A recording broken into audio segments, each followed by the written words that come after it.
And that's when we decided, okay, we're going to pivot the model. We're going to still operate the deals that we have. But if we're honest about where our strength is, it is investor relations.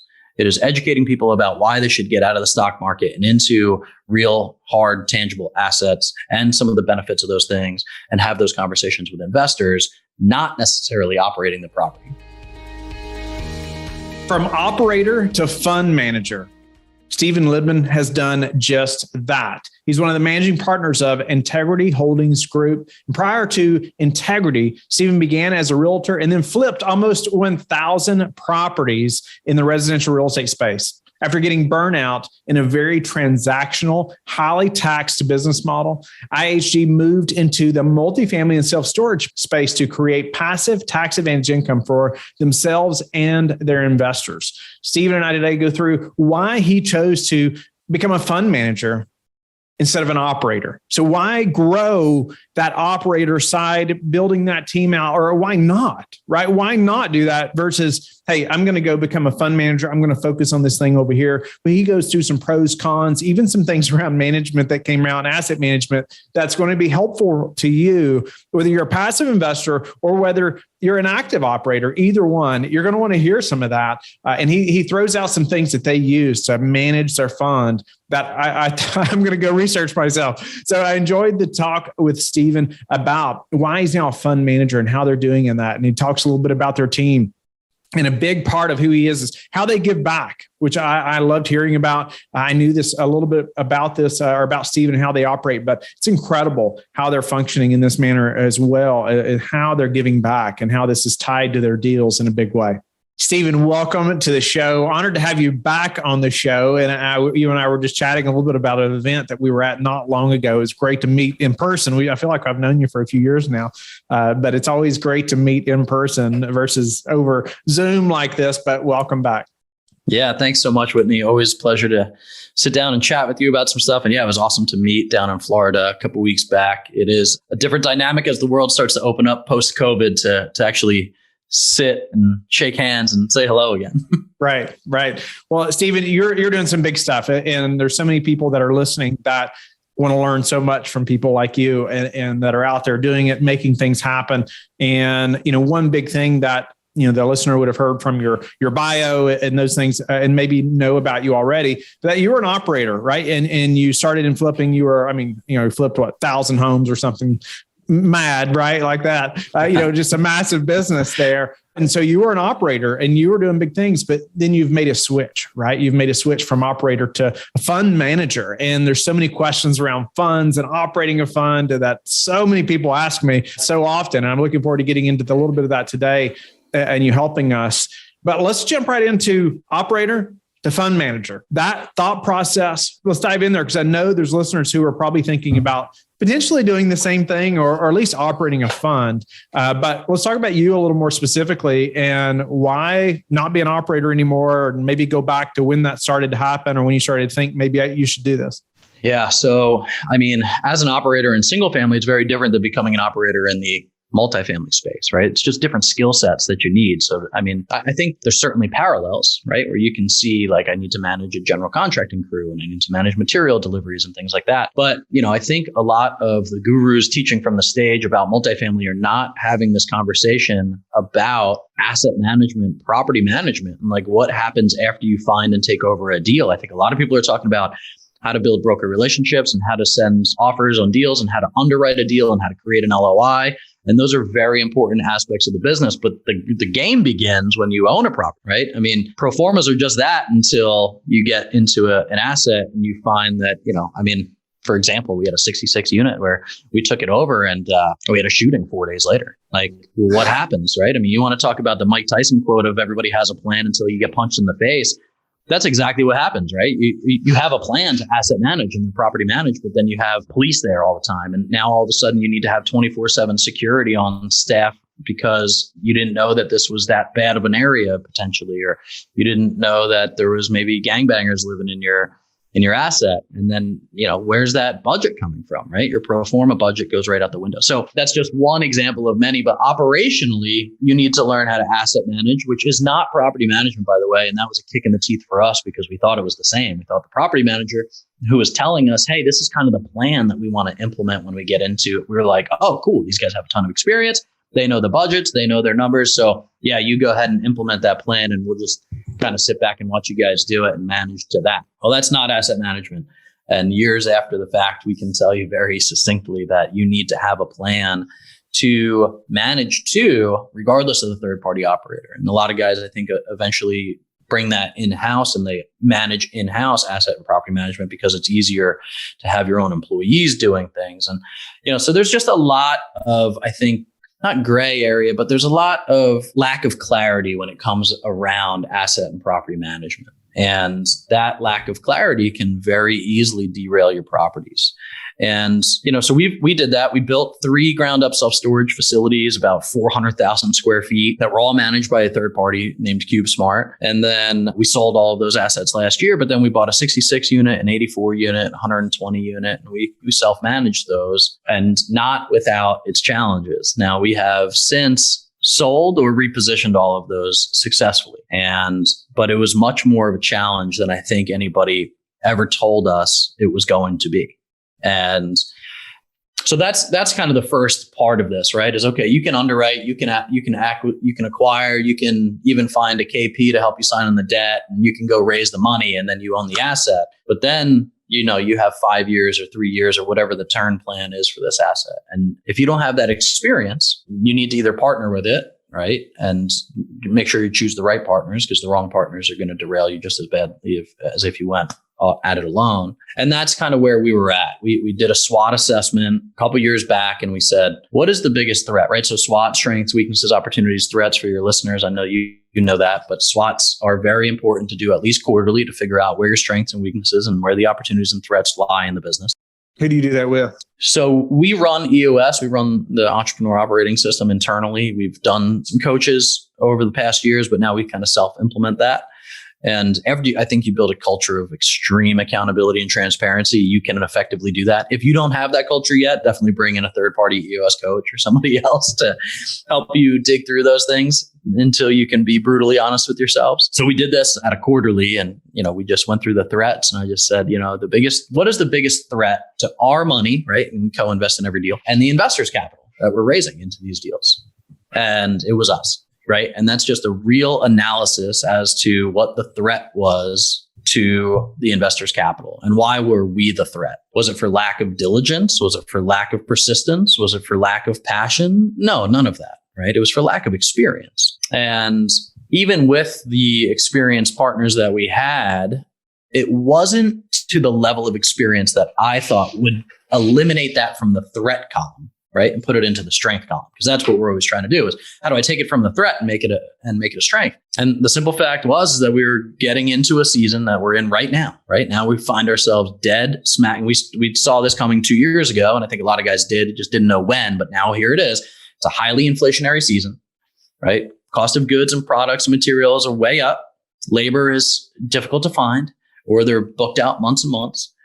And you have interest rates, right? Talking about 7 to 11 interest rate hikes in the next 24 months, depending on what source you're getting your information from, which means you could potentially get into a property and do a bridge. And then in 2 years, if you didn't underwrite that bridge refi rate properly, you're going to end up in trouble, right? So how do we hedge against that? And it's just experience. Who has gone through inflationary seasons before? Who has gone through high interest rates seasons before? And that's when we decided, okay, we're going to pivot the model. We're going to still operate the deals that we have. But if we're honest about where our strength is, it is investor relations. It is educating people about why they should get out of the stock market and into real, hard, tangible assets and some of the benefits of those things, and have those conversations with investors, not necessarily operating the property. So is there a synergy there, right? Like, where is the pivot? Go ahead. Yeah, no, it's great information. It's great for, I think, every operator to think about. right? Every investor to think about, what you're saying right now, I just think it applies to both sides of this coin in a big way. The passive guy, the active guy, or the guy that like yourself, that's going to be active, but you're going to be more on the fund side now versus operations. And so, I think you hit the nail, many nails on the head through what you just said. And I wanted to highlight a couple things. But initially you thought like property management and asset management were the same thing. And you figured out that, hey, really, ultimately, we need a plan to manage our asset outside of what our property management's plan is. And I can directly relate to that. We, a few months back, brought on a full-time asset manager who has just some great experience, and it's like changed our life. It has changed our life. Absolutely. And I'd be like, we are managing properties so much better, right? We know so much more now about our assets by bringing this person on that has a lot of experience in this area, right? We didn't bring on somebody new and think we were going to train them, right? We brought on somebody that has a ton of experience. We're paying them well because we want to ensure that we're doing our best job to manage these assets the best we possibly can. Because of what you just said, right? I mean, our investors' capital is that important, right? And it's so worth it. And so it's interesting. You talked about there's just a lot of lack of clarity around management and asset management. And I would agree, there's not been like this amazing course that teaches you how to do these things. It's so much is by experience. And you talked about, your threat was the lack of experience. And so you all navigated that in a way, where you all are like focused on like the 20%, right? You all like did that principle at a big degree here to say, we are so good at investor relations and like we're going to just hammer on that the best we possibly can. And you are doing it so well.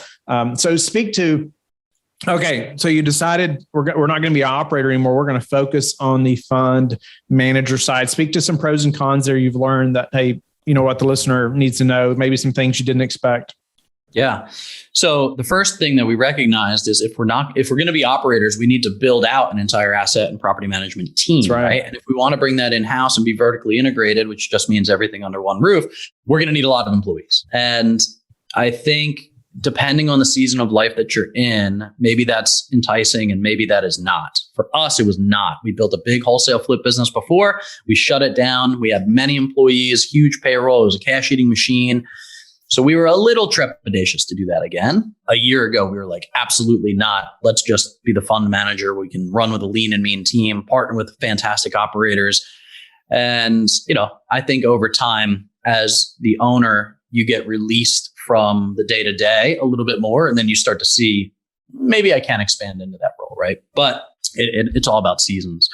So for us, we were like, well, if we build out the asset and property management team, we're going to need a bigger team. We're going to need to hire really more expensive employees that have a ton of experience. If we do the fund route, we can manage the investors. There's a lot of software programs and a lot of different programs that we can utilize to help us manage more people without having to have so many contact points. Right. So maybe you can do it.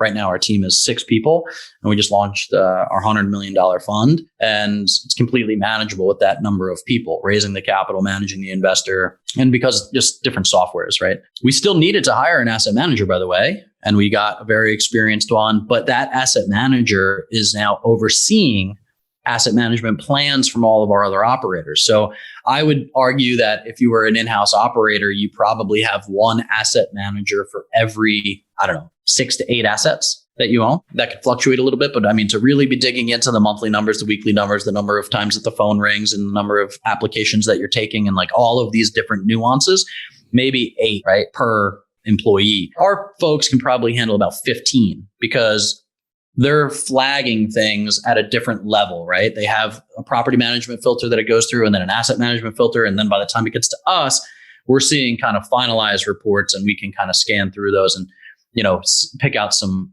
variations and variances that, throw a flag for us. So we still have asset managers. It's just, I think we could do it with a more condensed team. So that for me was a pro in terms of like how many assets under management can we have to the number of employee ratio that we need. The other thing is just doing what we like to do. I like talking to people about investing in multifamily. I don't like figuring out what paint color to put on the wall, right? That being said, in one of our assets, I said to the property manager that we were managing, I said, I don't want to pick out the paint color, right? And he picked out a horrendous paint color. So when I went to the asset, I was like, who picked this color? He was like, well, not you. You told me to do it. And I was like, oh, herein lies the problem, because I care about the details. I just don't want to choose the details, right? So that's know thyself, right? In terms of like what you like doing, what you're good at doing.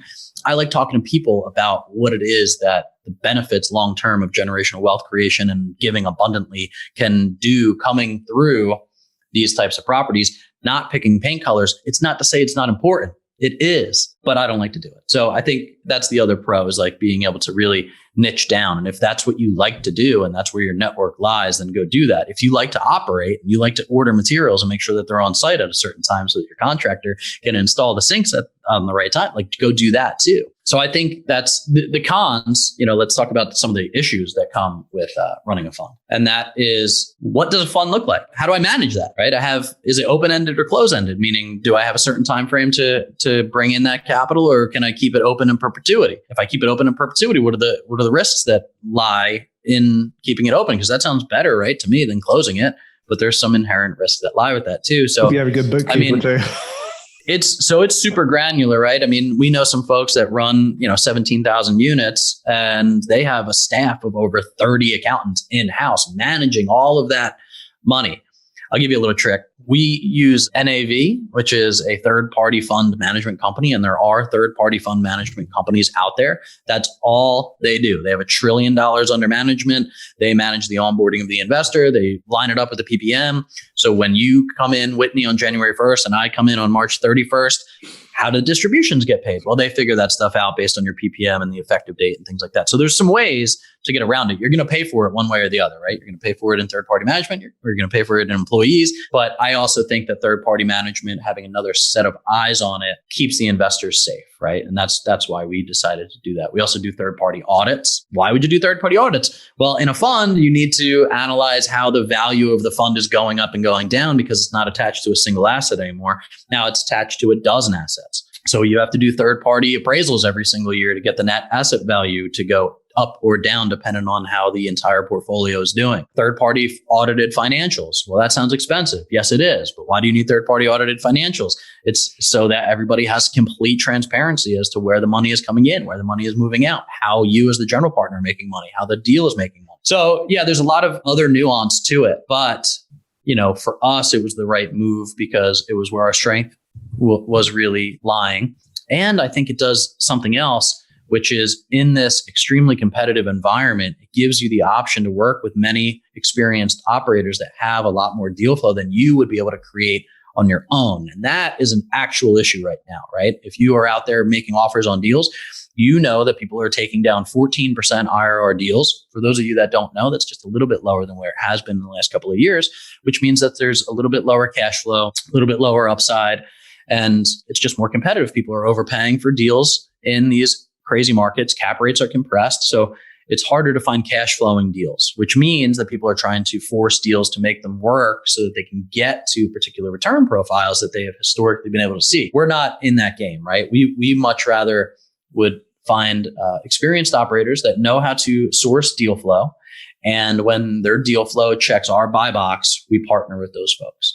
And it gives us a much wider net to cast in terms of deal flow. So we have more deals than we have money. And that is because we partner with many different operators that have a lot of experience that are still seeing off-market deal flow. So I think that's another huge pro in this season, where it's really difficult to find decent deals.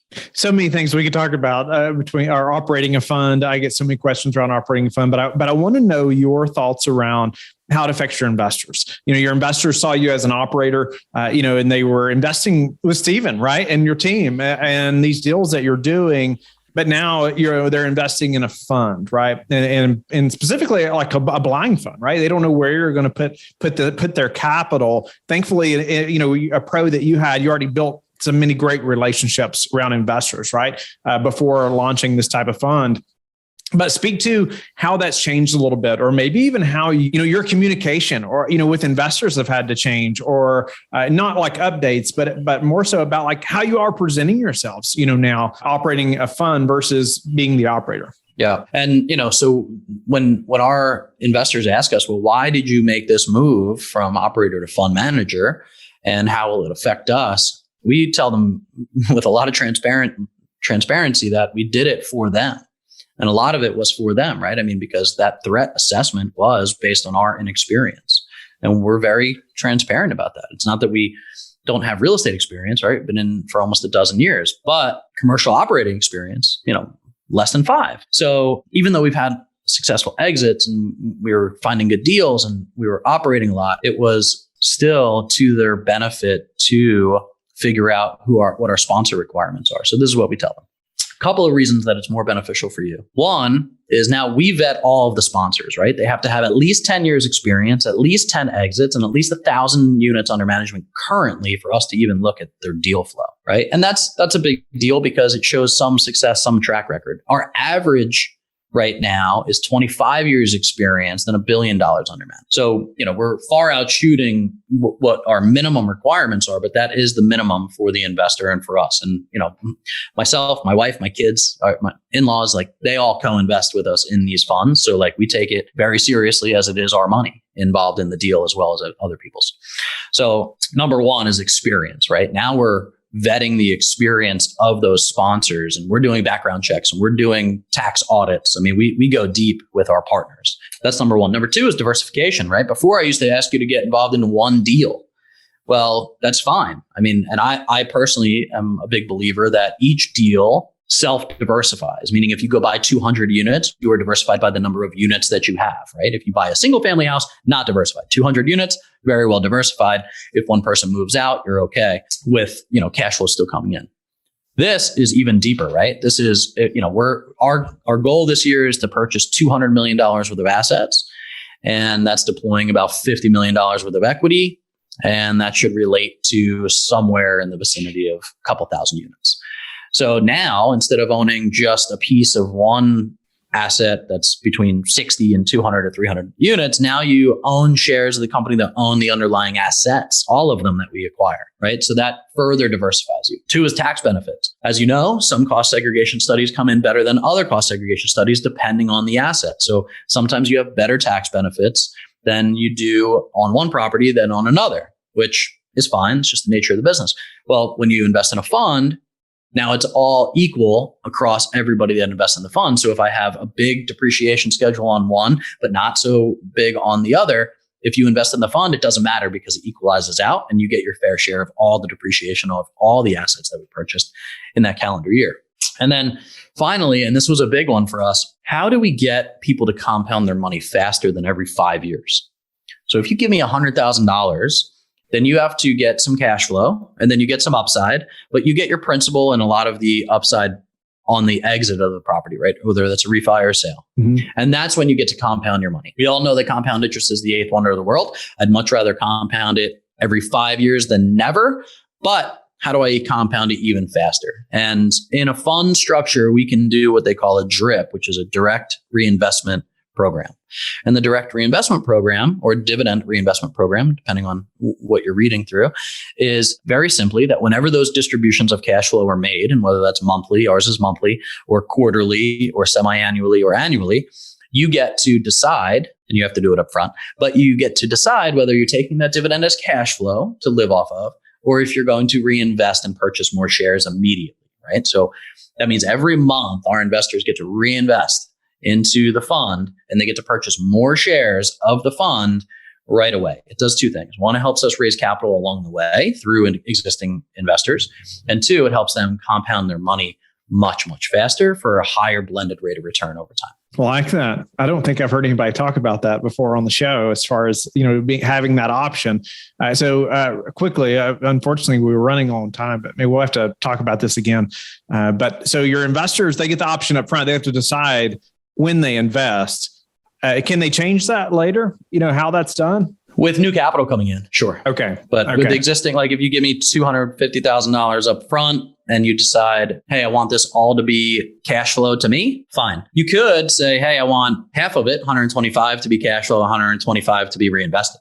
So you can do kind of whatever you want. You just have to do it up front when we set it up. And then if you have new capital coming in, then you can choose where we're going to put it. Of course. No, it's great. Speak to what type of fund did you decide on? Is it evergreen? Is it open forever? Is it, closed? How did you all work through that? Yep. So we did a perpetual fund, which is also known as an open-ended or evergreen fund. And all that means, and this is some pros and cons. And look, this is a big decision that you have to make internally. And there's a bunch of different reasons why. A ton of brain damage, about 4 months of brain damage that we've gone through to figure this out and decide what was right for us. But very simply, a closed-ended fund, you're going to say, I'm going to raise money for this amount of time and then it's done. And then I'm going to keep the fund operating for this amount of time and then it's done. And then an open-ended fund just means that you can raise that much equity, but then you can buy and sell assets kind of in perpetuity as long as people want to continue to reinvest. That's what we decided to do. The reason is, the major reason is right now in this particular environment, I do not want to have to wind down a fund just because the fund timeline is over, right? So let's say in 4 years, we're in a season that we don't really expect, where it's a bad time to sell. I don't want to have to sell my assets, right? And in some closed-ended funds, that is going to be a requirement. They have to wind down the fund to give their money back. So that can create opportunity for guys like me who's sitting on capital and saying, hey, okay, you have to wind this down. Well, let me buy it, right, at a distressed price. The other part of it is that historically we found that people don't want their money back, and I think there is this kind of common theme about how long do investors really want to keep their money at work? And that's a problem, right? If you go, I'm going to do an open-ended fund and we're going to keep it open for 10 years and Mr. Investor, the expectation is 10 years. Look, I don't know what's going to happen tomorrow for lunch. I'm not going to lock up my money for 10 years. What's interesting is if you give people the option every 3 years, they will give it to you for 10 years, right? It's just they don't feel locked in. So the idea of an open-ended fund just allows them to continue to reinvest. But there is also an annualized plan where they can come in and say, hey, I want out of the fund. But there's a 3-year initial lockup period. And then every year we give them the option to take money out of the fund. So we did the open-ended fund because 1, we don't want to have to wind down. And 2, we expect that we're going to be purchasing for a long time.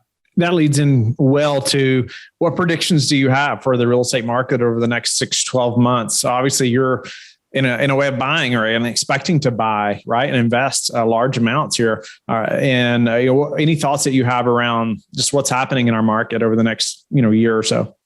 Yeah, and I think coming from the wholesaling world and flipping world back in residential 10 years ago has taught me this, is that there's always deals. When everybody else is screaming that there's no deals, there's deals, right? You might just have to work a little bit harder for them. You might have to look under different rocks, but there are always deals to be had. You have to make sure that you live within your own buy box and not allow yourself to move off of your own standards. That being said, I think that, people are, you talk to some people that are saying, this is a bubble and it's going to pop.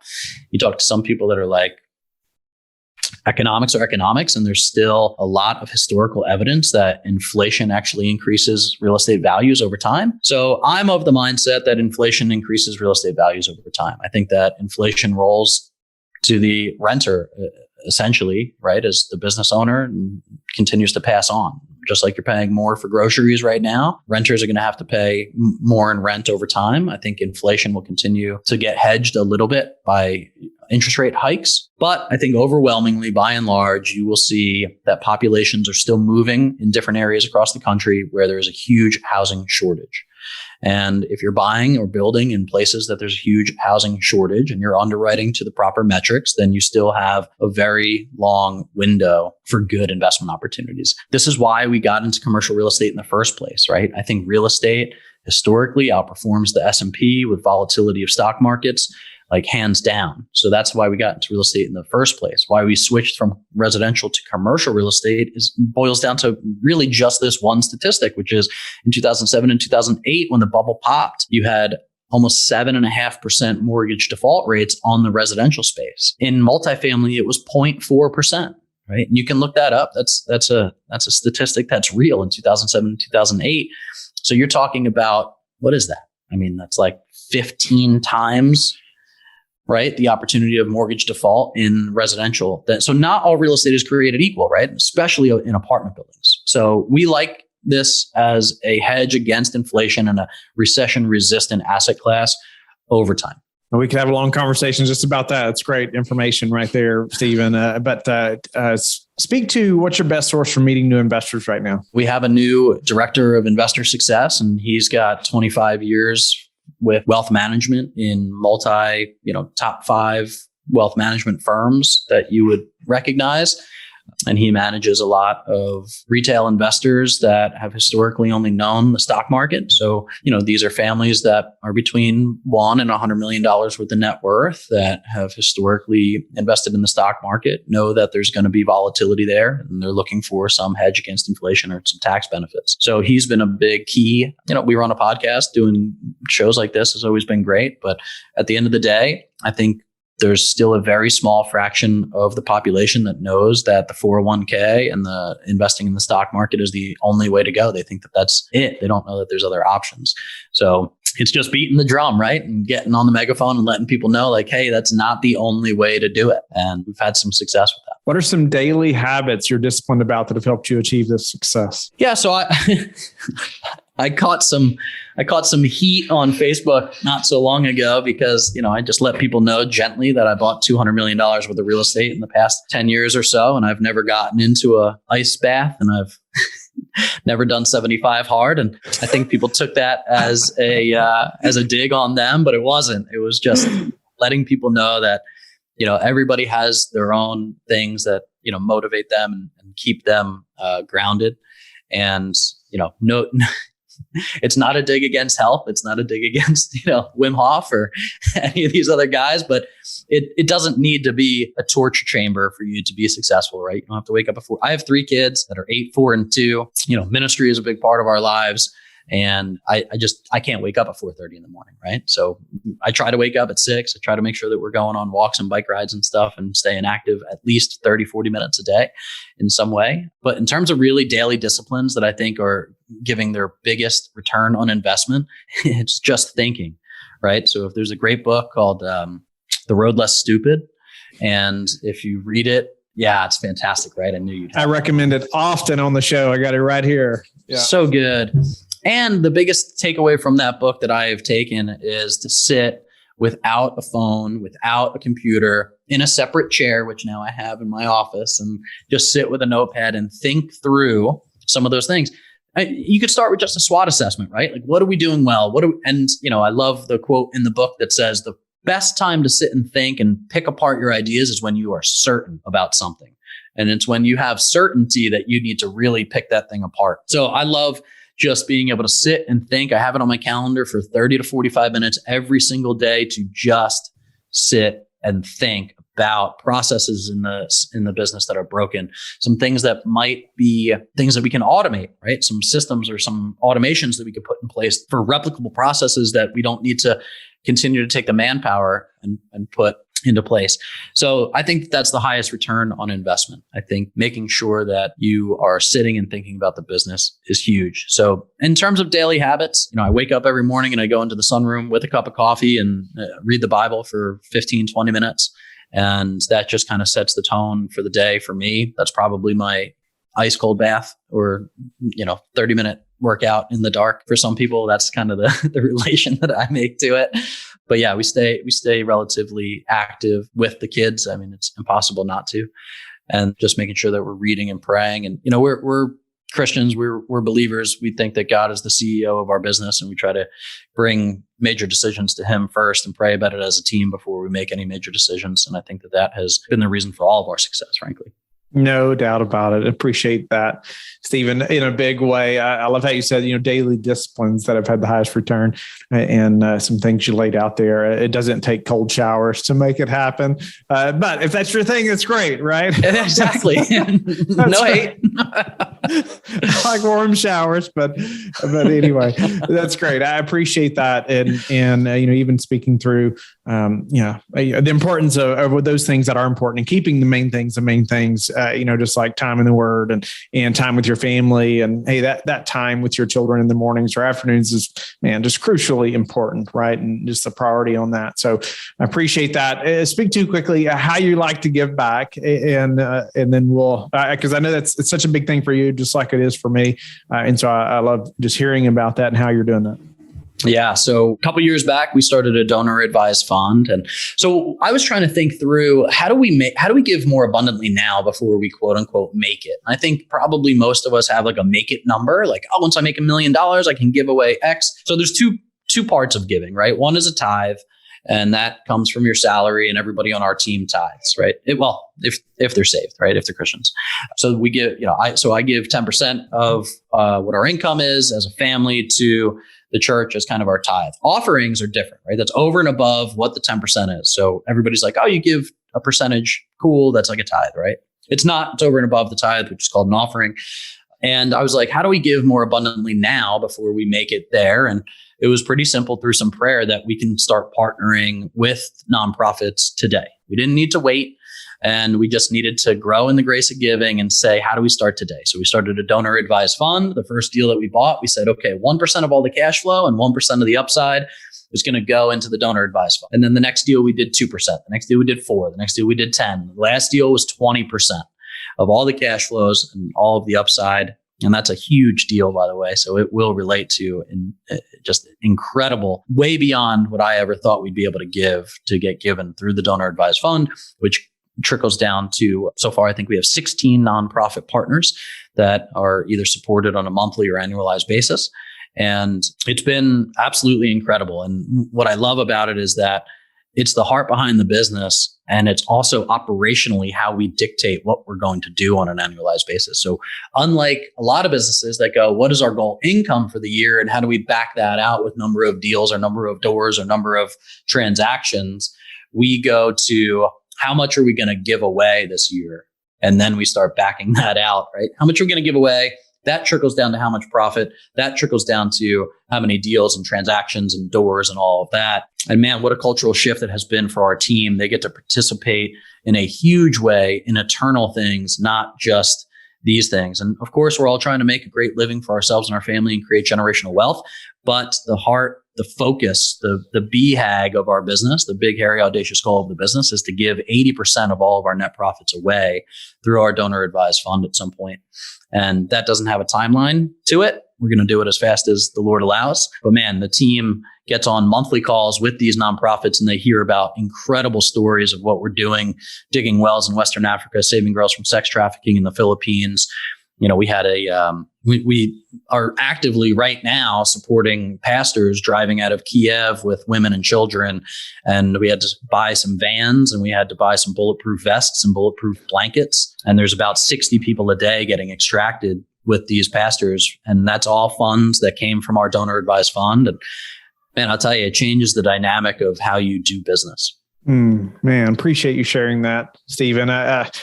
Yeah. Wow. Just even thinking about, if you're having to wear a bulletproof vest to do what you're doing today, you're just the way you think about life and think about your day just changes drastically. Right. I mean, just totally. Like, oh my goodness, it helps put things in perspective for us a little bit in our comfortable homes this morning, drinking our coffee right before we get our day started and the troubles that we think we have. Now, I have been in areas where I have had on bulletproof vests and I'm thankful for it at that time.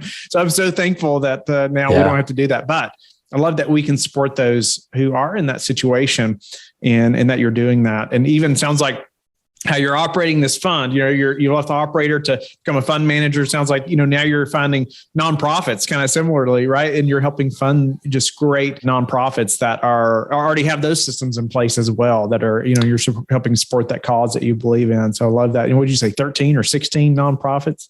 16 so far. And yeah, one of our employees has gone almost 20 hours a week to just manage the donor advised fund and the needs of the nonprofits, which has been incredible to see. That's what her heart is about. But she deals with investor relations and helping onboard clients and getting paperwork done for them to onboard. And then at the same time, she's helping find what the current needs are of the nonprofits and sending the money there. Sometimes I don't even know when we send money until we have like a monthly meeting about it. And it's like, oh, we were able to donate how much? And yeah, it's very cool. It's starting to really take on a life of its own. That's awesome. Well, Steven, always a pleasure to catch up with you and hear what you're doing right now. You're a great operator and you're doing things at a level that I love seeing guys do and, and just operating in a way that is unique, I think, very unique, which makes you stand out and in a good way. But appreciate just you being willing to share, the operator to being a fund manager, some pros, cons, things we need to be thinking about as we contemplate operating a fund or not, or man, even the asset management piece and property management, there's some highlights there. I mean, like it's worth, whether you're a passive investor or active, going back and listening to some of those things that Steven brought out. So grateful again, Steven, for your time. How can listeners get in touch with you and learn more about you? Yeah, go to integrityhg.com, sign up for the Investor Club. You get told about, get a bunch of free resources. We also have a podcast called Free from Wall Street.